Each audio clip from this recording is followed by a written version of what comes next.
있으리라 흙에 있으리라.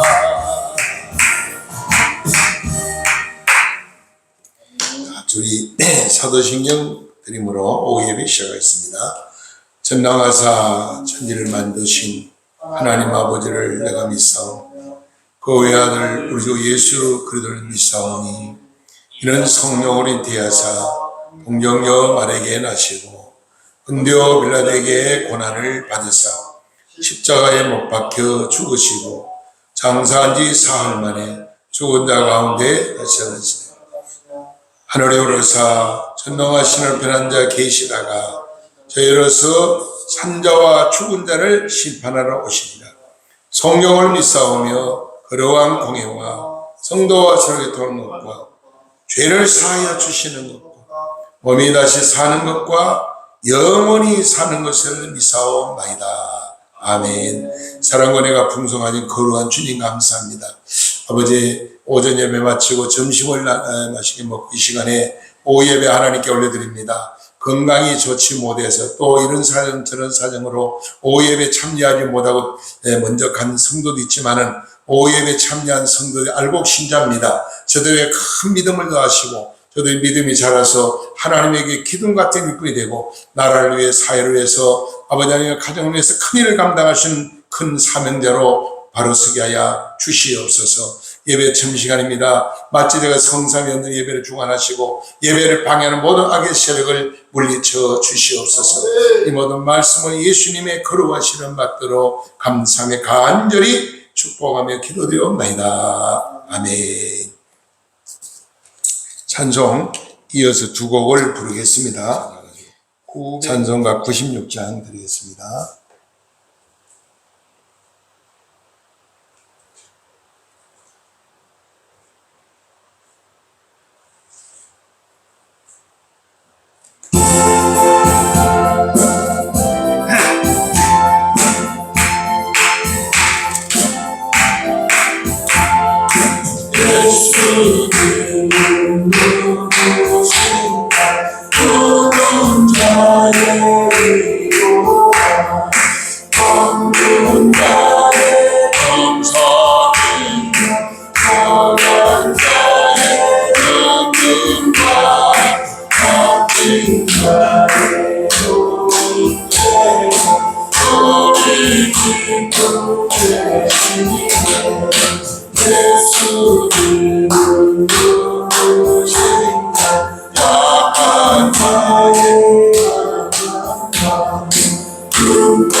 한 장 더 드립니다. 143장.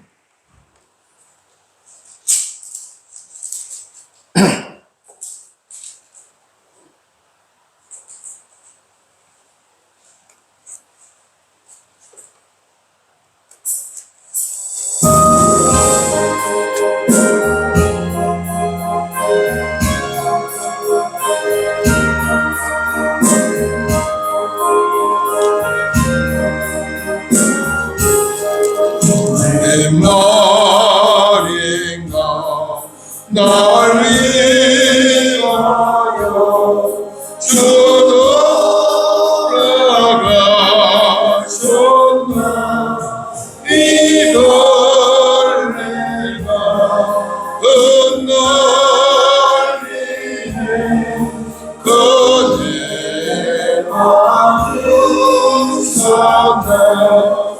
내 지연대 아제시고 못 받으셨으니 웬일인가 웬일인가 그 사랑 으셔라 그 십자가 못 박힐게 의대로 비밀고 그 밝은 빛 어린 것은 내게 나 십자가 할 때에 거의 고마워 내 얼굴 다 이먹고 눈물 벌레도 날 울어도 눈물로써 복화를 질러라 원하게 일 것 없어 이몸 아젠 내다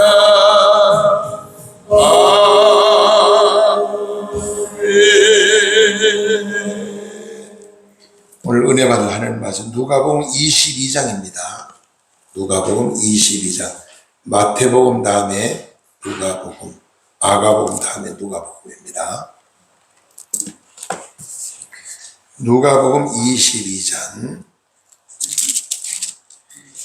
신약 성경 134페이지 134쪽 누가복음 22장 7절에서 말씀을 봅니다.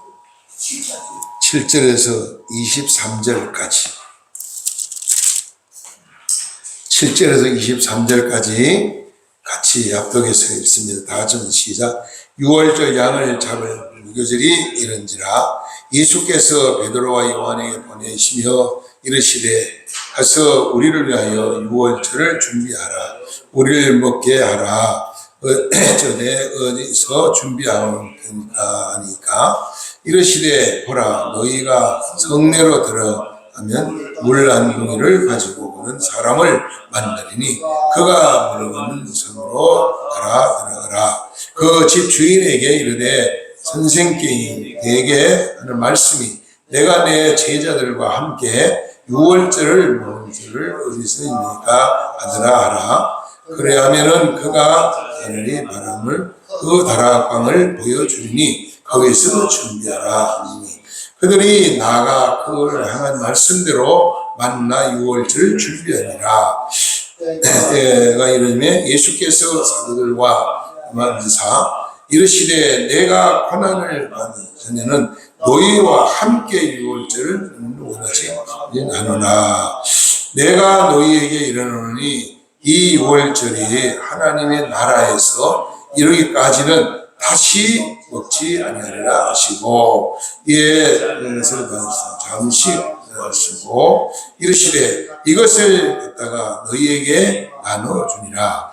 내가 너희에게 이르노니 내가 이제부터 하나님께서 나아가 그랬을 때까지 포도주나 무화과나무를 다시 마시지 아니하리라 하시고 또 떡을 주시고 그들에게 주시며 이르시되 이것은 너희를 위하여 주는 내 몸이라 너희가 이를 위하여 나를 기념하라 하시고 저녁 먹은 후에 그와 같이 하여 이르시되 이 잔은 내 피로 세운 새 언약이니 곧 너희를 위하여 얻는 것이니라. 그러나 보라, 나를 파는 자들이 손이 나와 함께 위에 앉았습니다. 인자의 이미 전쟁대로 가거니와 그를 파는 그 사람에게는 화가 있습니다. 아니 그들이 서로 우리 중에 이 생활 자가 누구니까 하더라. 아멘. 기도드립니다. 사랑과 은혜가 풍성하신 거룩한 주님 은혜 감사합니다. 이 시간에 부족하고 연약한 종이 하나님의 귀한 말씀을 대나로 다니셨습니다. 종의 입술을 성령이 주장하셔서 사람의 말을 전하지 아니하고 하나님의 진리의 말씀만 선포하게 하시고 말씀 듣는 심령들이 변화되고 은혜받고 힘을 얻고 위로와 소망이 넘치는 복된 시간이 되게 하여 주시옵소서. 이 모든 말씀 예수님의 거룩하심을 받들어 감사하며 간절히 축복하며 기도드리옵나이다. 아멘. 지난주 오후 시간은 세례에 대한 말씀을 같이 나눴죠. 오늘은 성찬에 대한 말씀을 같이 나눕니다. 교재 제2과 한번 2과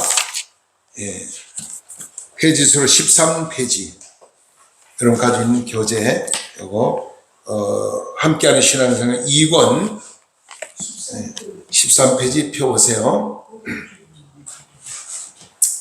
자, 이 성찬식이라고 되어 있죠.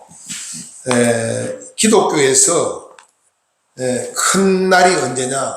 부활절입니다. 예수님이 인류를 위해 십자가에 매달려 돌아가셨다가 다시 살아나서 부활하신 날, 그 부활절이 기독교가 큰 날이고 절기고, 그 다음에 기독교도 큰 예식이 뭐냐? 성찬 예식입니다. 성찬 예식. 그래서 1년에 보통 교회가 몇 차례 성찬 예식을 합니다. 우리도 지난 5월 5일 날 석성진 성님 세례반이라고 성찬식을 했고, 올 연말쯤 가서 이제 새신자들도 구원의 확신만 있으면은 상담해서 세례식을 하면서 또 역시 성찬식을 하려고 기도하고 있습니다. 성찬 예식은 예수님이 잡히시던 전날 밤에 예수님 잡히시던 악당들에게 예수님이 잡혀가기 전날 제자들을 모아놓고 다락방에서 이렇게 제자를 모아놓고 12제자를 모아놓고 성찬식을 하셨는데 예수님이 피라고 그러면서 이건 너를 위해서 흘릴 내 피다. 내 피라고 생각하고 이걸 마시라 하고 성찬 그 포도주를 잔에다가 따라주고 다 이렇게 제자들이 나눠줬어요. 내가 올 때까지 이걸 기념하라 그랬어. 이건 진짜 예수 피가 아니고 이건 상징입니다. 당연히 기념하라. 그리고 잔을 나눈 다음에 또 떡을 나눠줘요. 예수님 떡을 나눠줘요. 12제자들 나눠주면서 이건 내가 너희를 위해서 갈기까지 찢어지 내 몸이 찢어진 내 살이다. 내가 너희를 위해 이를 위해서 십자가에서 내가 매달려 살이 찢어지고 뼈가 부서지도록 그렇게 고통을 받고 내가 죽었다가 다시 3일 만에 살아날 것이다. 그걸 예수님이 말씀을 하셨죠. 예언하신 거죠. 말씀하셨죠. 그대로 예수님은 십자가에 매달려 죽으셨다가 3일 만에 살아나셔서 40일 동안 계시다가 구름을 타고 하늘나라로 성천에 올라가셨어요. 구름을 타고 올라가신 그 예수님은 장차 마지막 때에 인류를 심판하기 위해서 구름을 타고 천사장의 나팔소리와 함께 강림한다고 그랬거든요. 우리 그날을 지금 기다리고 있습니다.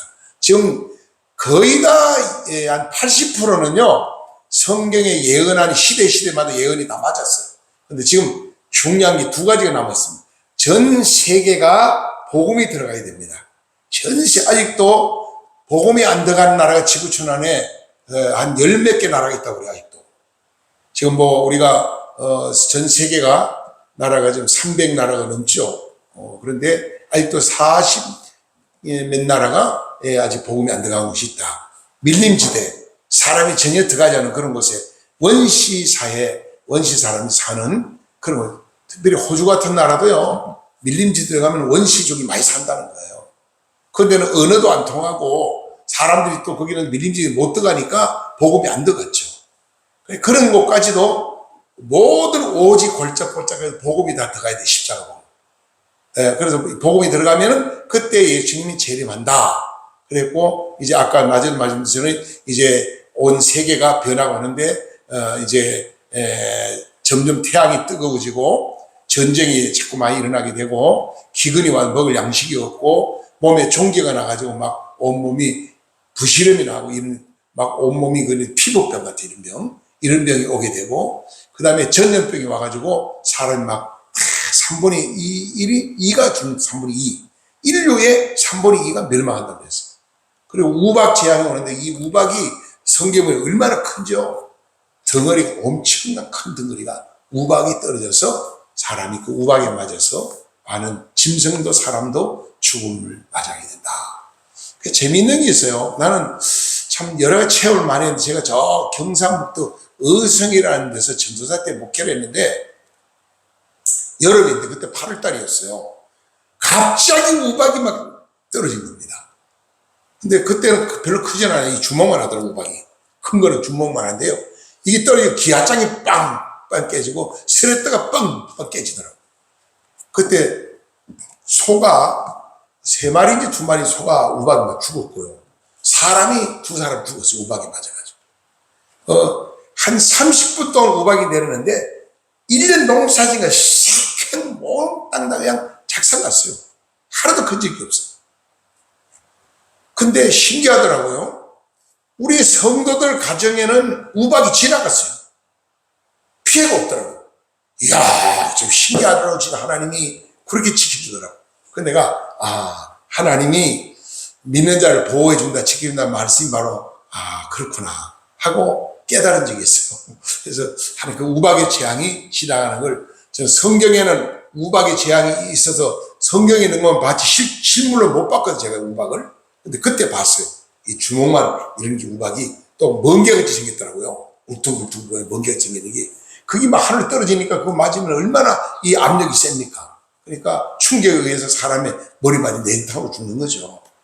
그런 앞으로 이런 재앙의 시대가 온다. 말세는 대비하라. 깨어있어라. 예수 잘 믿어라. 이렇게 지금 예수님은 우리에게 미리 알려주셨거든요. 예수님이 알려주신 말씀대로 그대로 순종만 하면 돼요. 순종만 하면. 네. 그래서 성찬식이 기독교의 여러 행사 중에 아주 가장 중요한 예식이다.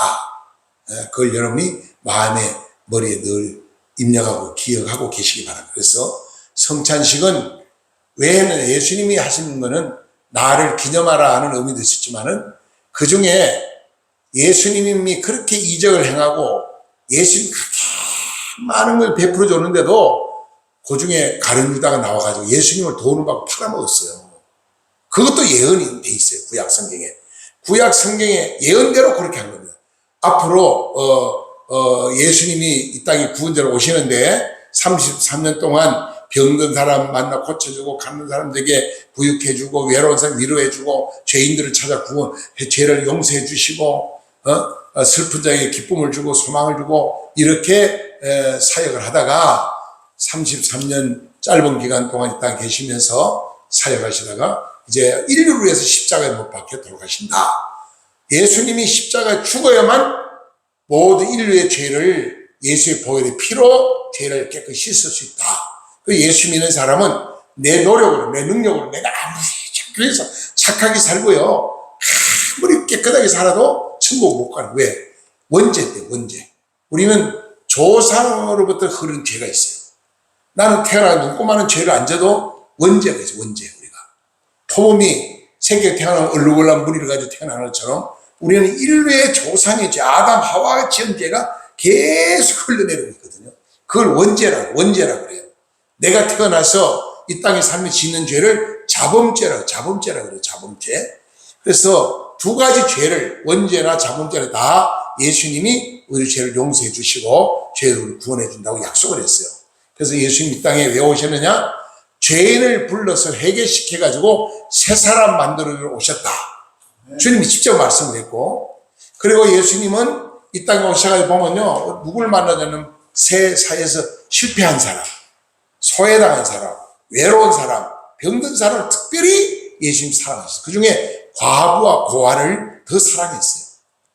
예를 든다면 성경에 나오는 부자 세관이 세례장, 요즘 말하면 아마 세무서 소장 정도 되는 그런 직업인데 높은 자리에 있으면 돈을 많이 벌었어요. 권력도 있어요. 근데 마음에 평안이 없어요. 외로움 속에 사는 거예요. 맨날 절망 속에 사는 거예요. 그러다가 그 이름이 삭개오라고 이름 삭개오라는 사람인데, 이 사람이 세상 방법으로 마음을 달랠 수가 없는 거예요. 마음의 공감을 채울 수가 없는 거예요. 마음에 다 외로움과 쓸쓸함과 고독과 돈은 많은데, 권력도 있는데, 누가 이 삭개오만 지나면 사람이다 손가락질해. 저거 우리 세금 떼먹고 말이야, 지 복에 채워가지고 부자 된 놈이라고, 나쁜 놈이라고.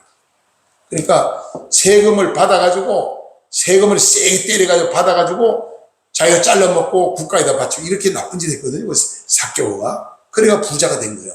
근데 어느 날 너무너무 마음이 답답하고 하니까, 이 세상의 모든 사람은 나를 다 외면하고 나를 싫어하지만은 예수라는 분은 인류를 구원하러 왔다는데, 나 같은 죄인도, 나 같은 이 도둑놈도 만나줄까? 용서해줄까? 나도 구원시켜줄까? 이런 생각이 있어요. 그래서 예수를 만나야 되겠다.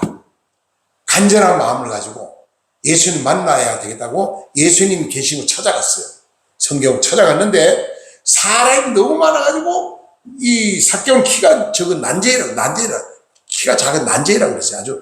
아주 키가 작은 사람. 그러니까 어른 옆에 서면 위에서 잘 보이지 않죠. 그러니까 이 사람이 이렇게 보니까 거기 큰 뽕나무 있어가지고 뽕나무 위로 올라갔다는 거예요. 올라가니까 예수님이 딱 보이는 거예요, 저쪽에. 그러니까 예수님이요, 벌써 그 마음을 알고 그 수많은 사람들을 외면하고 만나주지 않고 누굴 만나? 삭개오 만나러 오는 거예요. 삭개오. 뽕나무 밑에 와서 딱 서더니, 삭개오야, 속히 내려와라. 네가 구원받았다. 오늘 너의 집에 구원이 이르렀다. 다시 말하면 너는 이제는 너의 죄를 용서받고 천국 갈 수 있는 천국 백성이 되었다. 그런 얘기죠. 그러니까 삭개오가 얼마나 고마워요. 다른 사람 다 손가락질하고 멸시천대하는데 예수는 길어질 생명 예수님이 만나주니까 너무 행복하잖아요. 그래서 삭개오가 예수님을 모시고 자기 집으로 가는 거예요. 가서 대접을 잘 합니다, 예수님을. 그러니 고백을 합니다. 예수님, 내가 죄를 많이 졌는데 지금 남의 거 도둑질한 게 있으면 내가 4배를 갚겠습니다. 4배를 갚아주고, 또 내가 많은 재산 모아 이걸 가지고 팔아가지고 참 나는 가난한 사람을 도와주겠습니다. 이런 고백을 합니다. 여러분, 예수를 만나면요, 이런 고백이 나오게 돼 있어요. 이런 변화가 오게 돼 있어요. 그래서 삭개오는 회개하고 새사람이 되고 구원받은 백성이 됐죠. 그러니까 버림받은 삭개오를 만나 구원시킨 예수님. 그리고 또 수가성이라는 동네는 여인이 하나 있어요. 이 여자는요, 남자를 5명이나 그리고 살던 여자거든요. 창녀 중에 창녀죠. 돈 많은 사람, 권력 있는 사람, 힘 있는 사람, 인물 잘생긴 사람, 지멋대로 가르치는 거예요. 그래도 만족이 없었어요. 그리고 동네 사람은 더러운 여자로 다 멸시하고 쳐 손가락질하고. 근데 예수님이 그 여인을 구원하기 위해서 우물가에, 낮에 보통 사람이 우물 길을 올 때는 이 여자는 못 와요. 그 당시 이스라엘은요, 우물 하나는 어마어마한 재산입니다. 네, 물이 귀했어요. 우물 하나 파려면 엄청 힘들었고, 사막이 많으니까 물을 파도 물이 잘 안 나요. 지금처럼 장비가 파는 것도 아니고 사람이 손으로 다 파야 되잖아요.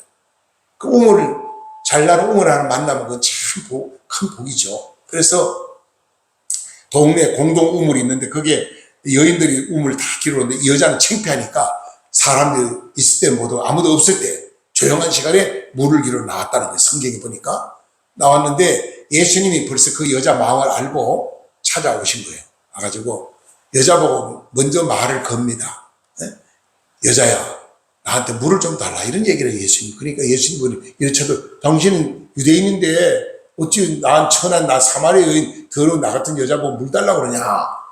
그 당시 사마리아나고 유대인들하고 완전히 상는 양반 이런 관계였기 때문에 굉장히 사마리아 사람들은 멸시천지를 받았죠.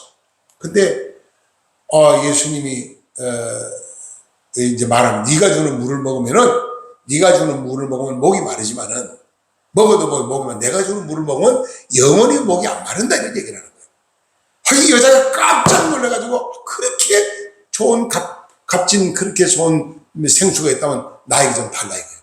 나도 다시는 여기에 창피하게 물길로 안 올 수 있도록 나를 좀 그 생수를 달라는 거죠. 그러니까 예수님이 뭐라고 했냐? 여자 마음을 탁 뚫려보고 하는 말이 가서 네 남편을 데려와라. 그럼 내가 생수를 너에게 주겠다 이런 얘기합니다. 그러니까 그 여자가 하는 말이 나는 남편이 없습니다 이런 얘기를 해요. 또. 그러니까 예수님이 또 말합니다. 그래 네 말이 맞다. 너 참 정직하구나. 내가 남편을 5명이나 가르치웠는데 지금대로 사는 남편 네 남편이 아니구나. 남의 남편 뺏어가 네가 사는 여자구나 이런 얘기입니다. 그러니까 아주 더럽고 추한 여자죠. 근데 예수님이 탁 그 양심을 찔러주니까 그 자리에서 그냥 자기 물동이를 던져버리고 무릎을 딱 꿇고 당신이 메시아입니다. 당신은 바로 구원자로서 예수입니다. 예수입니다. 얘기죠. 예수 그리스도라는 얘기죠. 예수 그리스도라는 만한 왕이라는 얘기죠. 왕. 예. 이 제사장, 왕. 그럴 때 예수 그리스도를 하면은 그냥 우리가 그냥 이름하고 대통령도 그냥 뭐 윤석열 대통령보다 한국의 윤석열 대통령이라면 더 권위가 있잖아요. 똑같은 거예요. 우리가 예수 부르면 되면 예수 그리스도 하면은 더 그게 권세가 있는 겁니다. 그래서 우리가 예수 그리스도 이름으로 부르고 기도하는 거죠. 왕의 이름, 만왕 왕. 예수 그리스도는 선지자고 만왕 왕이거든요. 이 여자가 그냥 그 시간에 완전히 회개하고 새 사람 된 거예요. 그걸 어떻게 했다? 그 자기 물동이 던져버리고 동네로 들어가가지고 전도하는 거예요. 그때부터 전도하는 거예요. 내가 오늘 이 길이 어질 생명 메시아 예수 그리스도를 만났다는 거야. 그러니까 동네 사람들 저 여자 미쳤나? 저 여자 돌았나? 아니 뭐 얼마나 비웃었게. 그러니까 와보라는 거야. 와보라는 거야. 만나. 예수님 한 말씀도 들어보면 와보라는 거예요. 여러분 창녀가 변해가지고 위대한 전도자가 되고, 예? 세금을 정당하게 매기자로 많은 세금을 강제로 뺐다시피 해가지고 자기 배를 채우던 세관장이 예수님 만나가 거꾸로 변화해 새 사람이 되고, 이게 기독교의 진리입니다. 바로 이렇게 예수 믿고 은혜 받고 변화되고 구원의 확신이 있는 사람을 세례를 주고 그 다음에 성찬식에 참여하게 되는 거예요. 세례 받은 사람은 성찬식에 참여하는데 아까 얘기했잖아요. 내가 떡도 주고 잔도 주는데 저는요 처음 예수 믿은 나는 청년 시절 때도 예수를 안 믿었거든요.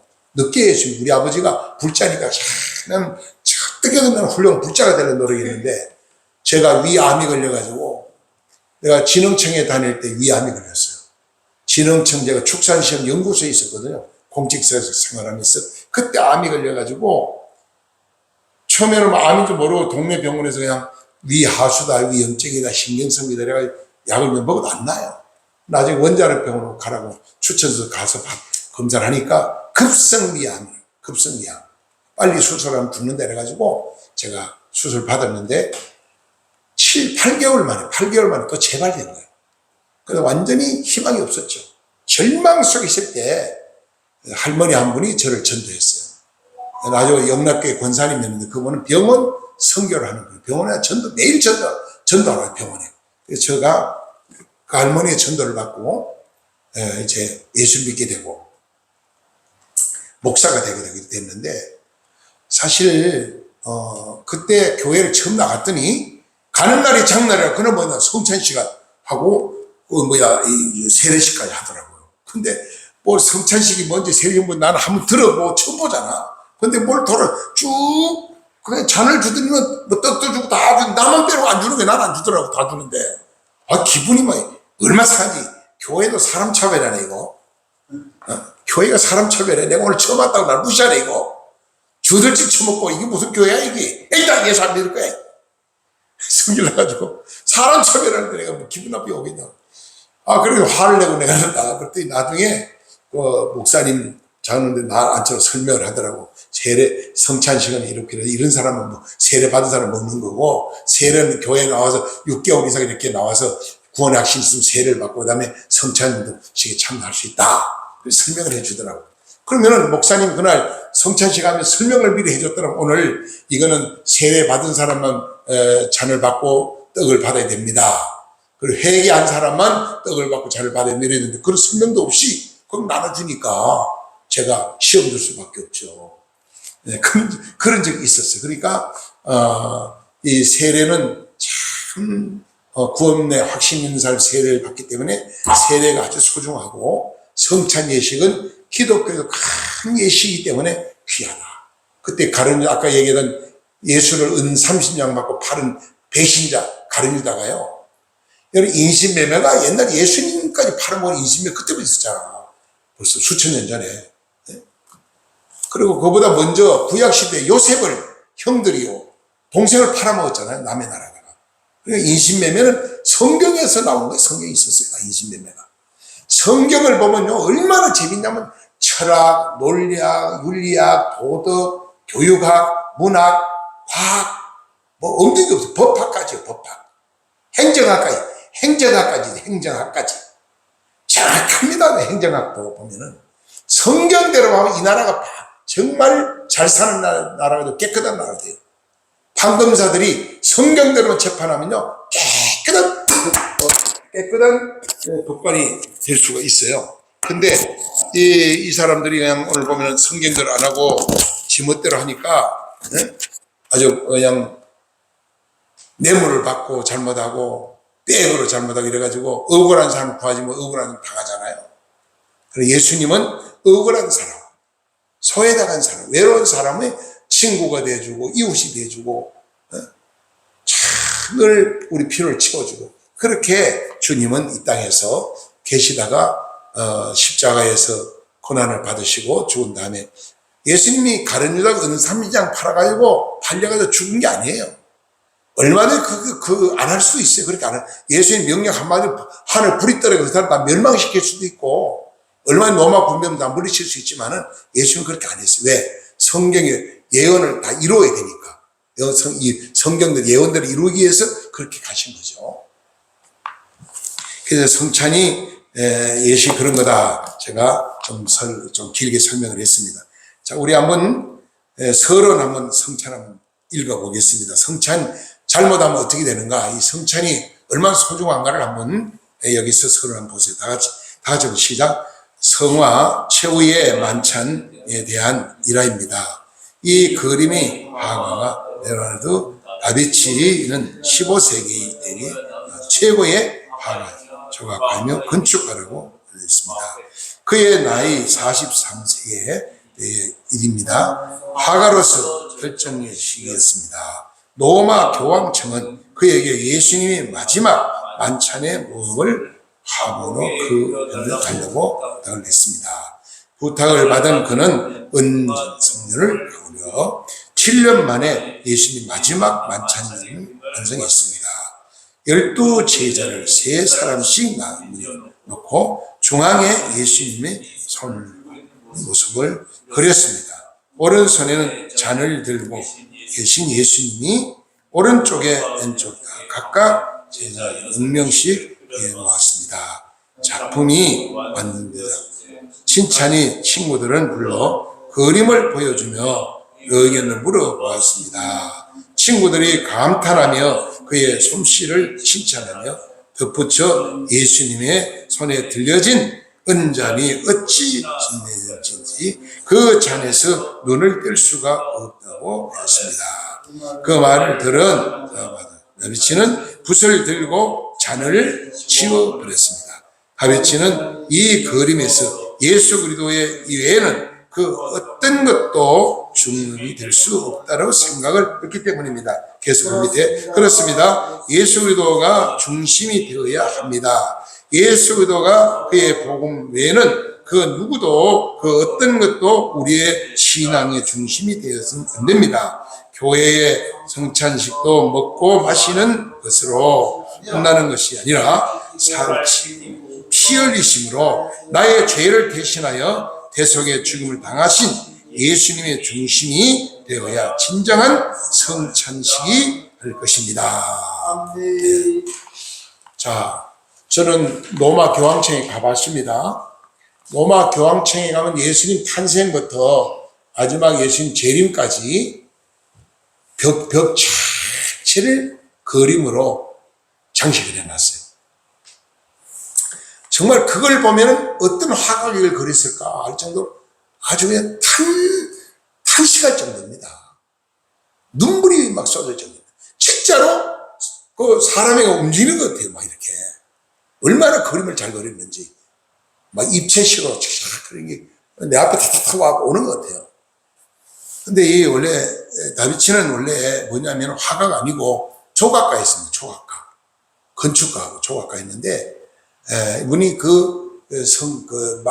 이제 로마 교황청 안에 전체적인 성화 그림을 다 그렸고, 그 다음에 마지막에 예수님 만찬 그림을 부탁을 받고 그 그림을 그렸는데, 거기에 예수님 들는 금잔을 그렸다 이거죠. 근데 사람들이 전부 다 뭘 바라보느냐? 예수님을 바라보려고 그 예수님 손에 들고 있는 금잔을 반짝반짝 빛나니까 이것만 쳐다본다는 거예요. 이것만. 그래서 이게 잘못됐구나. 그림을 볼 때 예수님을 상상하고 예수님을 생각해야 되는데 왜 그 금잔의 소중함을 생각하고 그것만 쳐다보냐 이거예요. 그래서 잘못됐구나 하고 그 그림을 금잔을 지워버리고 오직 예수님만 나타나는 그림으로 바꿨다. 참 알찬 내용이죠. 그래야 우리가 형식적인 성도가 되면 안 되고 뭐든지 행사를 하면 안 돼요. 뭘 하더라도 보여주긴 행사. 저는 제일 싫어하는 그겁니다. 보여주기가 나타나기도 하고 이름을 나타내고 말이에요. 명예를 나타내고 우리가 이만큼 모였다. 뭘 이만큼 했다. 하나님 앞에 가면 그건 참 심판받을 일입니다. 내가 했어도 내가 한 건 아니고 주님이 하셨습니다. 주님의 은혜는 이렇게 돼야 되고 그게 은혜 받은 자의 도리거든요. 나는 낮아지고 예수가 자꾸 높아져야 그게 진짜 은혜 받은 자, 그게 정말 살아있는 진리의 말씀을 붙들고 믿음으로 사는 자라고 볼 수 있어요. 근데 많은 분들이 그렇지 않잖아요. 자기를 나타내기를 좋아하잖아요. 이 기도원마다 보면은 과거는 예언 기도하는 데가 참 많아요. 예언 기도. 투시하고 예언. 이 예언 기도 투시하는 사람 다 타락했어요. 왜? 교만 때문에. 돈 때문에. 기도해주고 돈 가져오라. 돈. 얼마 헌금해라. 그래. 얼마 헌금해라. 성경을 아무리 봐도 너 얼마 해라. 그런 거 없어요. 헌금은 자원해서 하는 거지. 내가 감동돼가지고 하나님께 바치는 거지. 너 얼마 해라. 그런 거 없어요. 그러니까 은혜가 되고 감동이 되면 하나님 앞에 바치지 말아도 바치고 섬기거든요. 섬기는 거예요. 교회를 섬기는 거예요. 왜? 이 교회는 주님의 몸된 교회라. 이곳에는 주님이 계시죠. 우리 주님의 집이잖아요. 거룩한 전이잖아요. 그래서 교회가 구별되고, 성전은요 돈 있다고 짓는 게 아니에요. 성경에 나오는 다윗 왕이, 이스라엘 2대 왕 임금이 성전 지으려고 애를 쓴지 몰라요. 기도도 많이 하고 헌금 준비도 엄청나게 했습니다. 백성들이 막 금원보화를 다 바쳐가지고 성전 지으려고 했는데, 이 다윗은 뭘 많이, 피를 많이 흘려, 전쟁을 많이 가지고 사람을 많이 죽였어요. 그래서 하나님이 너는 사람을 많이 죽였기 때문에 거룩한 성전을 넌 지을 수 없다. 하나님 막아버린 거예요. 그래서 누가 지었어요? 그 아들 솔로몬이, 아버지가 다 준비한 걸 그대로 성전을 지었거든요. 솔로몬 성전이 어마어마한 성전이죠. 그래서 성전을 건축했습니다. 그러므로 우리는 이 성찬식이나 세대식 아주 참 우리 기독교의 행사 중에 참 큰 행사인데, 이걸 우리가 아주 귀중하게 생각하고 우리가 성찬식 참석할 때도 정말 철저하게 전례하고 기쁜 마음으로 감사하는 마음으로 동참해야 된다. 넘겨 1번 봅니다. 성찬의 기원. 성찬의 기원 출애굽기 12장 6절 14절에서 볼 수가 있어요. 성찬은 예수님이 새롭게 만들어낸 것이 아니고 구약시대 때에 일어난 사건인데, 출애굽기 12장 6절 14절 보면은 이제 쭉 사건을 말했습니다. 우리 한번 성경 한번 같이 읽어볼까요? 출애굽기 12장 6절로 14절 교재에 있습니다. 같이 읽어봅니다. 다 같이 시작. 이달 나흘까지 간직하였다가 해 질 때 이스라엘 회중이 그 양을 잡고 그 피를 주의 임방에 바르고 그 밖에 그 고기를 불에 구워 먹으병과 나물과 올려 먹되 날 것으로 나는 써먹지 말고 내장은 다 불에 구워 먹고 아침까지 남겨두지 말고 아침까지 남은 것은 곧 불사르라. 너희는 그것을 이렇게 먹을지니 허리에 띠를 띠고 발에 신을 신고 손에 지팡이를 잡고 급히 먹으라. 이것이 여호와의 유월절이니라. 내가 그 밤에 애굽 땅에 두루 다니며 사람들이나 짐승을 막론하고 애굽 땅에 있는 모든 처음 난 것을 다 치고 애굽의 모든 신을 내가 심판하리라. 나는 여호와라. 내가 애굽의 신의 그 피가 너희가 사는 집에서 너희를 위하여 표적이 될지니라. 내가 피를 볼 때에 너희를 넘어가리니 재앙이 너희에게 멸하지 아니하리라. 너는 이날을 기념하라. 여호와의 절기를 아마 영원한 규례로 대대로 지킬지니라. 아멘. 자, 여기 보세요. 이 6월절이 바로 오늘 신약에 와서 성찬식이라고 이렇게 생각할 수가 있습니다. 6월절은 뭡니까? 이스라엘 사람이 애굽에서 노예 생활했죠. 우리나라는 33년 잠깐 노예했지만 이스라엘 오랜 노예 생활했기 때문에 완전히 애굽에 젖어 있었어요.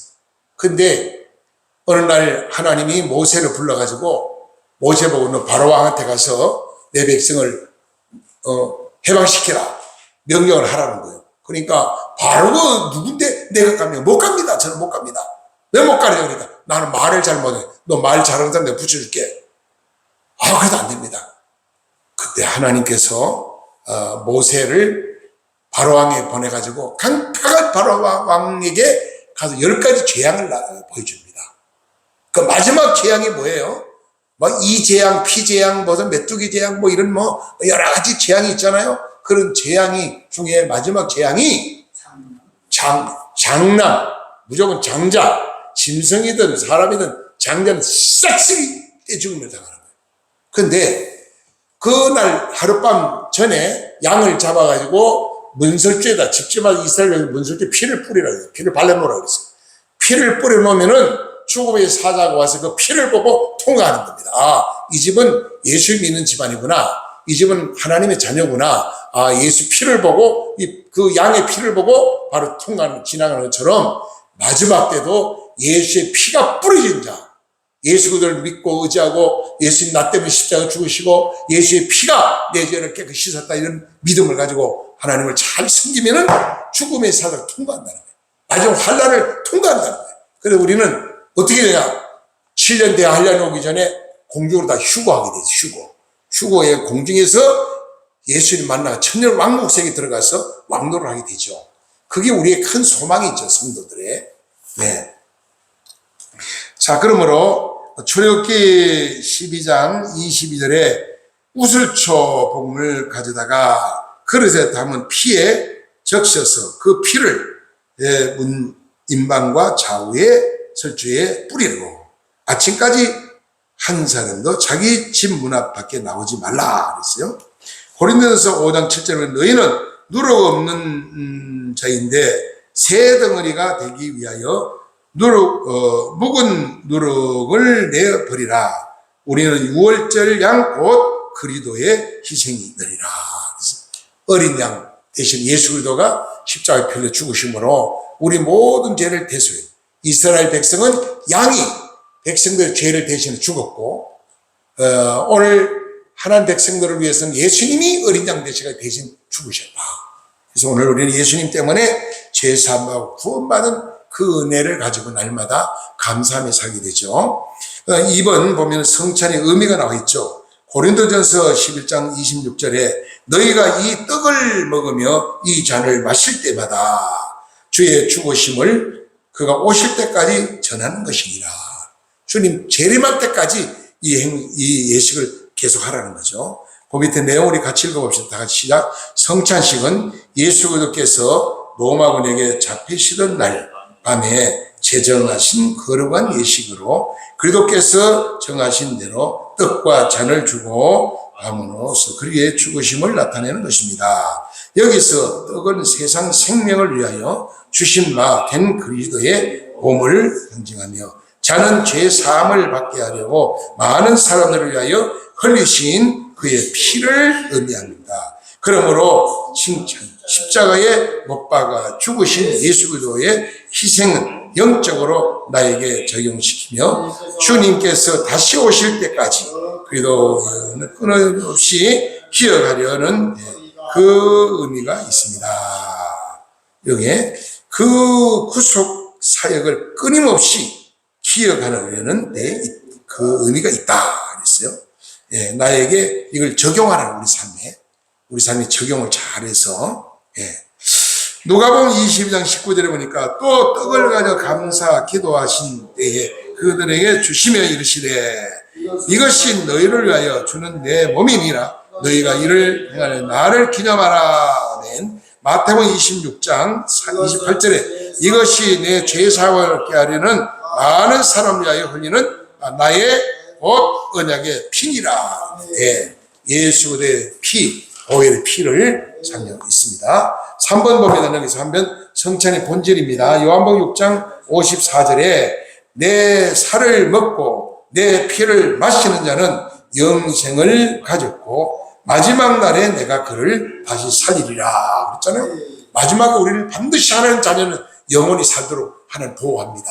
우리가 세상 종말을 두려워하지 말고 날마다 우리는 믿음 생활 잘해야 돼요. 깨어 있어야 돼요. 그러면 보호를 받게 돼 있습니다. 예수 잘 믿으면 펄펄 끓는 불 속에서 다니엘 친구들을 살려주고 보호한 것처럼 다니엘을 사자굴에서 사자들 입을 봉해가지고 하나님이 사자를 살려준 것처럼 고난과 역경이 와도 어떤 시련이 와도 하나님을 보호한다는 거예요. 그러니까 그 믿음을 가지고 우리가 믿음 생활을 잘 해야 된다 이겁니다. 믿음 생활을 흐리멍텅하게 하면요 구원을 못 받을 수도 있어요. 정신 바짝 차려야 돼요. 밑에 계속 읽으면 성찬의 본질 밑에 시작. 참 성도들은 성령의 하나님의 임재를 통해서 예수 그리스도를 믿으며 그와 더불어 연합하고 서로 교통하는 것입니다. 성찬은 구원의 생명 근원이신 예수 그리스도만을 구주로 받아들이고 더욱 굳게 믿는 것을 우리에게 강하게 요구하는 것입니다. 이럴 때로 주님은 성찬을 통하여 이 떡과 잔이 너희 몸을 그렇듯이 너희를 위하여 십자가에 못 박힌 나의 몸과 그 흘린 피 반드시 너희 영생에 이르도록 먹이고 양육하며 성찬한다라고 말씀하고 계십니다. 너희를 영생에 이르도록 먹이시고 양육한다는 얘기였어요. 자라나게 하신다. 성장하게 하신다라고 분명히 약속을 하셨습니다.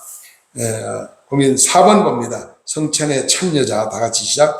성찬은 누구에 의하여 개정했을까요? 오직 진실한 신앙 고백을 하는 사람, 주님의 성찬의 의미를 충분히 깨닫는 사람, 그리고 주님의 계명 순종하는 사람만이 성찬에 합당하게 참여할 수가 있습니다.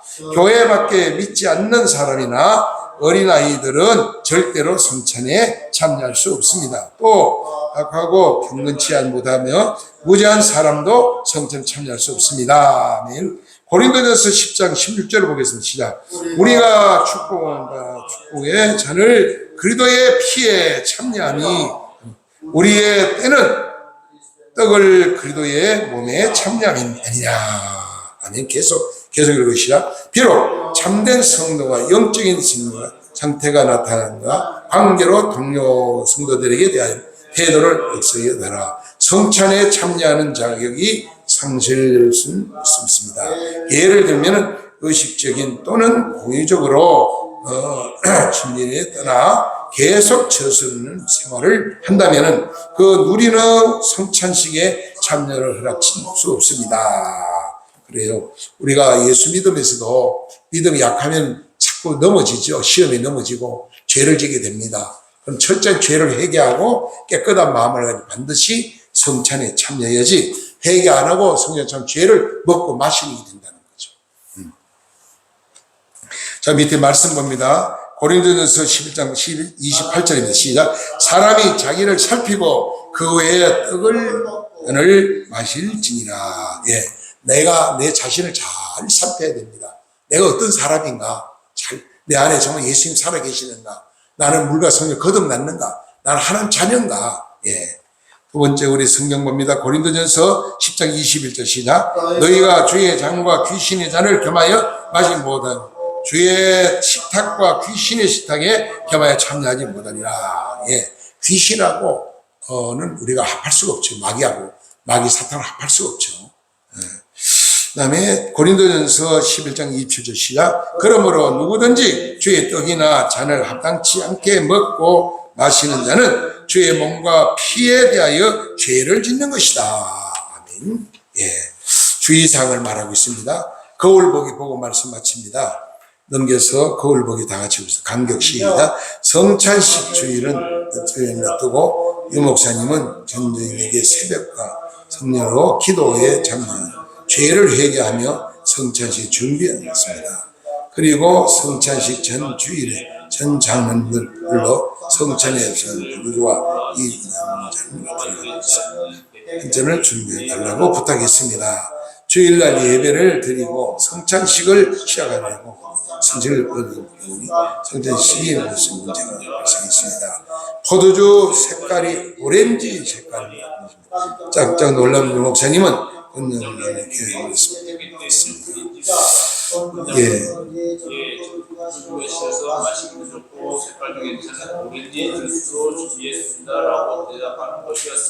유 목사님은 이것을 안 됩니다 라고 말씀하시고 성찬식을 한 주 늦추었습니다. 그 다음 주일은 성찬식으로 포도주를 준비하였고 은혜 가운데 성찬식을 마칠 수 있었습니다. 이일 후에는 권장로님은 유 목사님의 형편을 하여 교회에 요구분을 요구하며 싫어하는 태도를 보였습니다. 어느 날 권장로님이 병이 있습니다. 소식을 듣고 신방을 갔더니 권장로님은 눈물을 흘리며 유 목사님 손을 잡고 내가 자해를 지었어. 다음부터는 잘하겠다고 용서를 구했습니다. 권장로님은 그 빠른 속도로 회복이 되었고 항상 잔치 전에 포도주를 준비한다고 합니다. 마음의 진정 회개가 성찬에 참여하는 성도가 됩시다. 아멘. 저희 유장로가 바로 6.25 목사님인데, 유 목사님. 익산에 있는 그 왕궁면의 왕궁교회 담임 목사죠. 이 목사님 교회에서 그런 일이 있었다는 거죠. 성찬식은 예수님이 분명히 포도주라고 그랬거든요. 포도주라고 그랬는데, 이 장로님이 편리하게 포도주라고 뭘 가져왔어요? 포도주를 준비하라고 안 하고, 마시는 오렌지 주스를 가져와서 성찬식 해놨다는. 그럼 목사님이 하나님 말씀을 어겼으니까, 그걸 가지고 성찬식 하면 안 되죠. 그거 가지고 성례식 하면 안 돼. 그러니까, 막 장로는 야단 쳤겠죠. 그리고 오늘 안 한다고 성찬식 다음 주에 한 주 미룬다.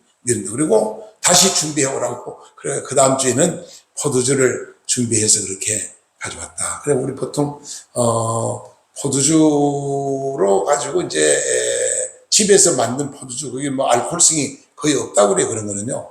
아주, 그걸 가지고 성찬식에 사용합니다. 그래서, 이 유장로님이, 그 6.25 목사님은 장로님을 사랑하기 때문에 바르게 알려준 거예요. 이렇게 하면 안 됩니다. 그러면 장로님이 예, 제가 실수입니다. 잘못했습니다 하고 무릎 꿇고 회개해야지 삐져가지고 시험 들어가지고 그 다음 주부터 목사를 막 헐떡고 비하는 거야. 목사가 말이야 대충 넘어가도 되는데 그까지 가가지고 말이 까탈 잡고 문제도 우리 목사 되게 까다롭던 거야. 우리 목사님 까다롭다고 막 헐떡고 다녔다는 거죠. 그러다가 갑자기 어떻게 또 아파가 병원에 입원했는데 막 중환자실에 가가지고 막 고통을 받게 됐대. 그래서 목사님이 신방 가가지고 기도해주고 그러는데 목사님 손을 잡고 눈물을 흘리면서 목사님 내가 잘못 용서해 주세요 하고 회개했다고 하잖아요. 회개는 뭐냐? 고백입니다. 고백. 입으로 고백해야 돼요. 입으로 고백해야 그게 진정한 회개죠. 내가 잘못해서 하나님 나 이런 죄를 져서 용서해 주세요. 잘못했습니다 하고 입으로 고백하는 거죠. 마음은 믿고 마음으로 예수 믿고 입으로 고백함으로 우리 죄도 용서받고 우리 믿음이 성장하게 되는 거죠. 그러므로 이 성찬 예식이 그냥 뭐 세상 사람들 행하는 그런 간단하게 생각하면 절대로 안 됩니다. 아주 거룩한 예식입니다. 성찬식이. 그래서 이걸 아주 거룩한 예식이기 때문에 우리가 항상 준비해야 되고 성경대로 해야 되고 인간의 생각대로 해서는 절대 안 된다는 거죠. 그래 이 말씀을 알고 그러면서 예수님이 은삼십냥 받고 예수를 팔았잖아요. 가룟유다가. 근데 예수님이 잔을 주면서 떡을 주면서 말씀했어요. 너희 중에 12명 제자 중에 나를 팔 배신자가 있다 이랬거든요. 제자들이 깜짝 놀라서 막 하늘이 막 그 불이 떨어지는 소리죠. 뭐 얼마나 두렵게. 그 놀래가 서로들 주여 접니까? 주십니까? 들들 떨면서 말하는 거예요. 그래 예수님 보내고 지금 저 잔을 들고 입에 대는 그가 바로 나를 팔았다 그랬거든요. 바로 가룟유다를 바로 지적을 했어요. 그런데 그 잔을 들고 가룟유다가 회개했으면은 그 사람이 안 죽었죠.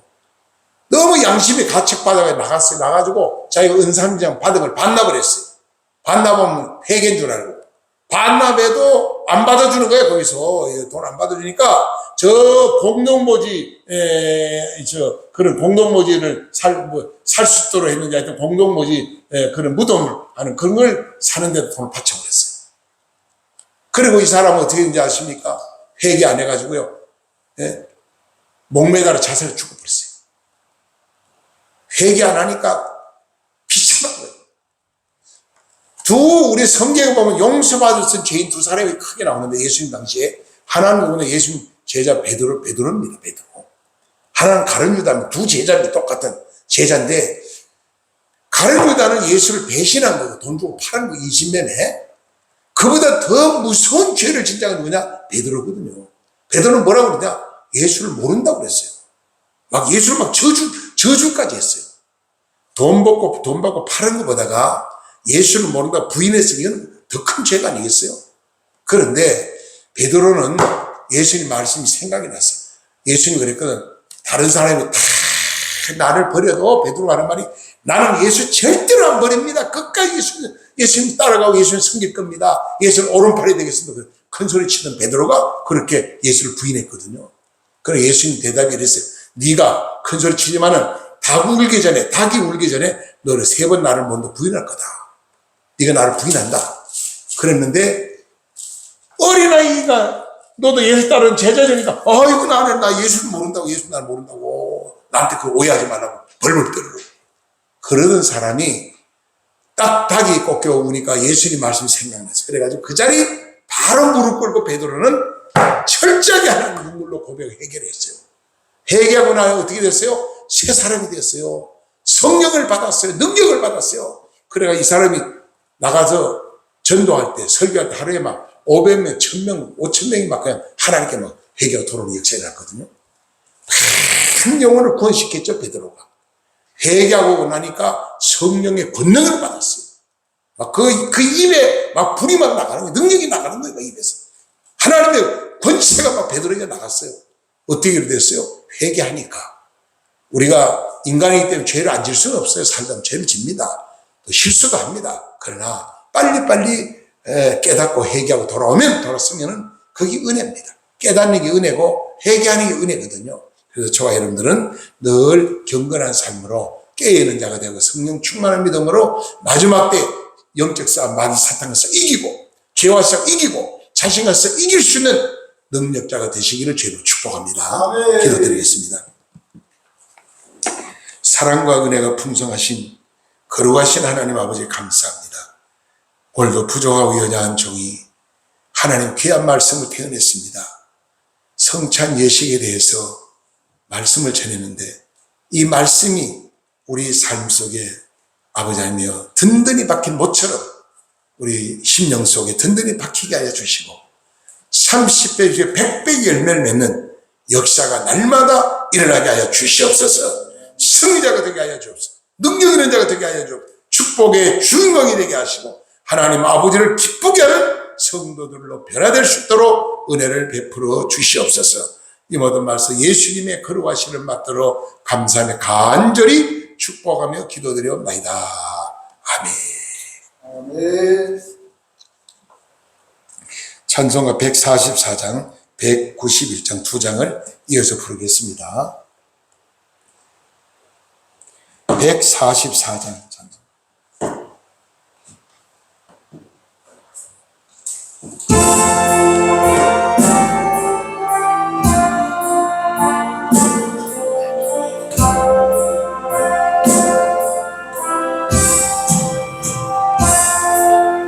예수 나를 위하여 십자가를 지고 세상 죄를 지시고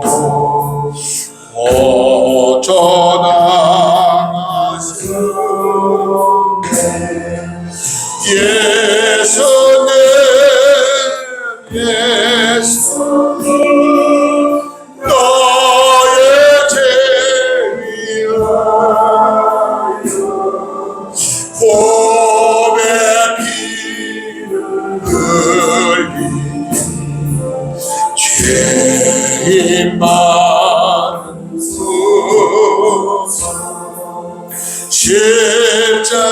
십자가를 지시는 무슨 죄가 있나 드무진 난 사람들 메시아 누나네. 예수님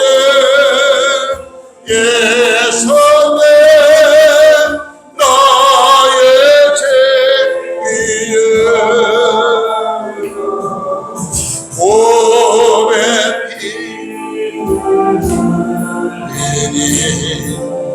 죄인 많은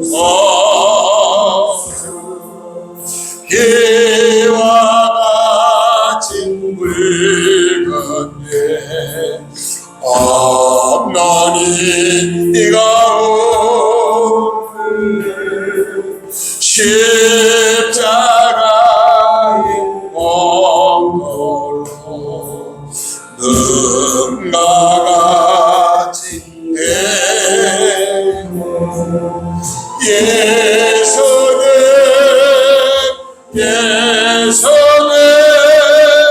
나의 죄 위하여 보배 피를 죄인 많은 아름답다 예수여 나의 좋은 친구 예수 공경한 아버지 너무나 아멘. 예수님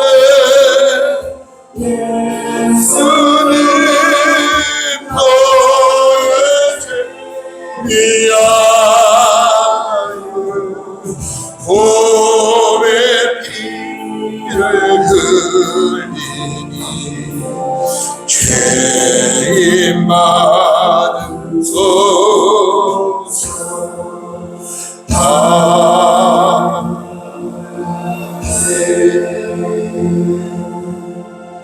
191장 191장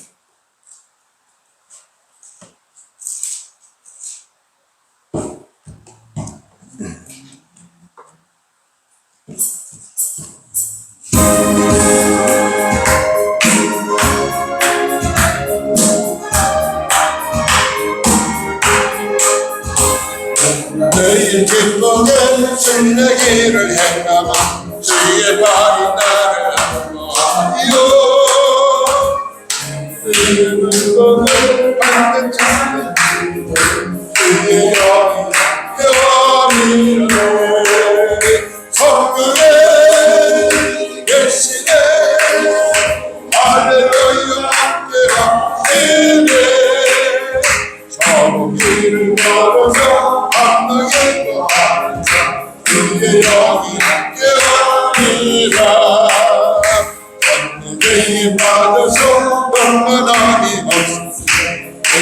십자가의 이고 저만 아래 엎드려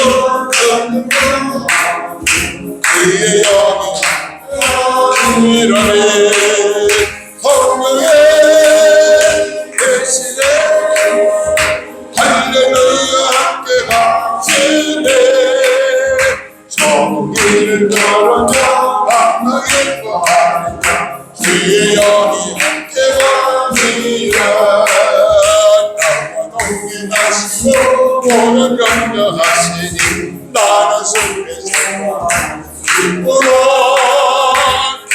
기쁜 마음으로 주의 영이 함께하리라네 성령의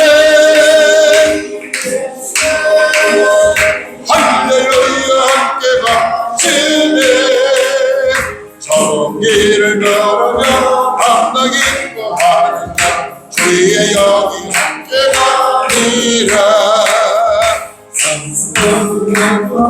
나의 모든 강력은 십자가의 일이 말씀하네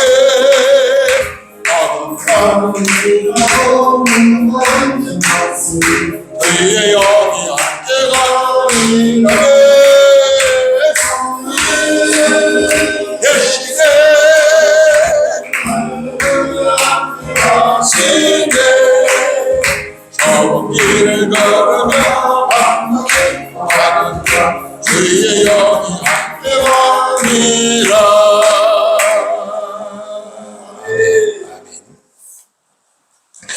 오늘 추부에 보면은 사람이 죽으면은 왜 돌아가셨다고 하는가, 또 사람이 죽으면 왜 소천했다고 하는가, 다 그 성경에 다 있어요. 하나님 말씀에 이 내용 읽어보시면 도움이 될 겁니다. 그래서 참 성경이 얼마나 정확하고 얼마나 미래를 이렇게 다 보여주는지 너무나 하나님 말씀은 살아있는 생명 말씀이 되고 있습니다. 오후에는 우리 이재영 목사님 나 축도 드리고 예배 마치도록 하겠습니다. 이제는 우리 주 예수 그리스도의 은혜와 하나님 아버지의 마음까신 사랑과 성령님의 역사 내주 교통 이루하시니 주 예수 그리스도 안에서 또한 나그네 인생을 성공으로 주 안에서 살길 다짐하는 귀한 성도들의 머리에와 저들의 기억과 저들의 평생 사랑으로 부름어야 될 그 영혼 위에 이제로부터 영원까지 함께하기를 축원하옵나이다. 아멘.